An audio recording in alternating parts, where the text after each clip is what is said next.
Doctor గారు, సాధారణంగా ఇప్పుడు ఒకప్పుడు ఒక 20 సంవత్సరాలు 15 సంవత్సరాలు వెనక్కి వెళ్తే పిల్లలకి చిన్న చిన్న పాత క్లాతులు పెట్టి వాటితోటే వాళ్ళ యొక్క దినచర్య నడిచిపోయేది. ఇప్పుడు దాదాపుగా అసలు డైపర్ ఇండస్ట్రీ ఎలా అయిపోయిందంటే చిన్న పిల్లలు ఉన్నారు అంటే ఇంట్లో ప్యాక్ ఆఫ్ డైపర్స్ ఉంటాయి. సో డైపర్స్ కి వేసుకుంటే ఈ మధ్య నేను ఒక ఆర్థోపెడిక్ డాక్టర్ తో మాట్లాడినప్పుడు నాకు తెలిసింది ఏంటంటే కాళ్ళు ఇట్లా పిల్లలకి ఇట్లా వస్తున్నాయి అనేది ఒక వాదన ఆయన చెప్పారు. కానీ 100% మాకు ఇంకా ప్రూవ్ అవ్వలేదు, కానీ దేర్ ఇస్ ఎ ఛాన్స్ అన్నట్టుగా చెప్పారు. డైపర్ వేసుకోవటం వల్ల ఏరియేషన్ ఉండదు, ఏరియేషన్ ఉండకపోవటం వల్ల డైపర్ ర్యాష్ అని వస్తుంది. అంతా ఎర్రగా కావటము, చెడిపోయినట్టు కావటము, దానికి అది ఉంటుంది.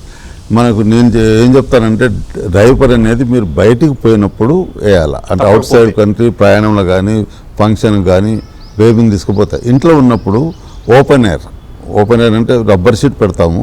ఆ రబ్బర్ షీట్ మీద ఓపెన్ ఎయిర్ పెట్టి రూమ్ టెంపరేచర్ కనుక కంట్రోల్ చేస్తే వాళ్ళు మూత్రం పోసిన దొడ్డిపోయిన ఎన్నిసార్లు పోతుర్రు ఏంటిదని తెలిసిపోతుంది, క్లీన్ చేసి పెట్టుకోవచ్చు. మీరన్నట్టు ఒకవేళ అంతగా అనుకుంటే వాళ్ళు బట్టతోటి చేస్తే ఆ ర్యాష్ తక్కువ ఉంటుంది. ఈ డైపర్ తోటి ఆ వెట్ ఉండి ర్యాష్ ఎక్కువ తొందరగా వస్తుంది. కాబట్టి డైపర్ వాడుకుంటూ ఉంటేనే సమంజసం. డైపర్ తప్పనిసరి బయటకు పోయినప్పుడు కానీ ఫంక్షన్ కానీ డాక్టర్ దగ్గర కానీ ఎక్కడ బయటకు పోయినప్పుడు డైపర్ వాడాలి. ఇంట్లో ఉన్నప్పుడు డైపర్ వాడొద్దని చెప్తాను. బయటకు వెళ్ళినప్పుడు డైపర్ వేసుకోవాల్సి వచ్చింది అనుకోండి, ఎలాంటి ప్రివెంటివ్ మెజర్స్ తీసుకోవాలంటారు?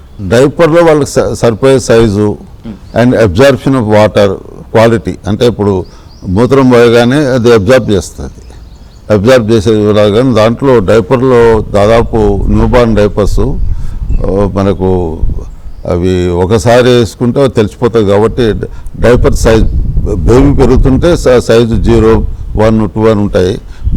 వాళ్ళని బట్టి వేసుకుంటాం. ధన్యవాదాలు.